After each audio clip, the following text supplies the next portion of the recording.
керегине жараган бактылуу, акыл эстүү, ыймандуу кыздардан бол. Бул алыскы Москва шаарында чоң атаң менен чоң энеңдин жана элелериң атынан белектерин кабыл алдым. Түшүнүп кайрылбас күндөргө муң кошуп ырды мен ырдаймын, тизгенин тартамын жаштыктын, ал жетпей албырып барамын. Тулган күн кечеле өткөндөй, бүгүн кайра тосуп мен турамын. Койгула досторум шараптан, ой басып булугуп мен баратам. Билемин себепкер мезгил го, дайрада шараккан, дайрада шарайын. Демдеп бересиң эски чай, демдеп коя кой, аңсап келдим гой, жаным катты сагындырдым.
aziz mehmanlar, hoş geldiniz. Bizimizde kızımdı. Çoğun atalarına, çoğun annelerine, halalarına, şuha, iler cennetlerine çok rahmat. Kızım da ömrü uzun olsun, çoğun kız olsun, yedikereye deregen nesli vakıfı, ata-enesini hurmatlatsınlardan kızlardan olsun. Sizler de hem rahmat, şunçalık gelip, şunçonun alanına da.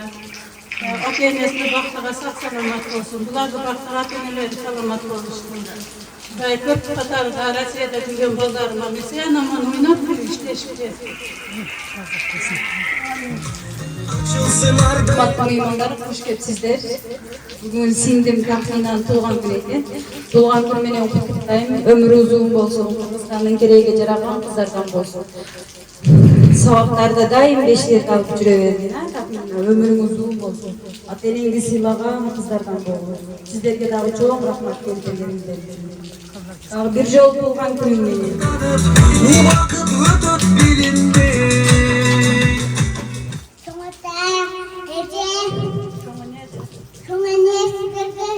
Çok rahmet.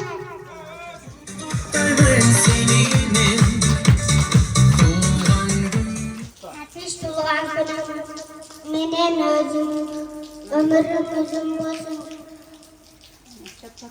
Hatta kız boğun.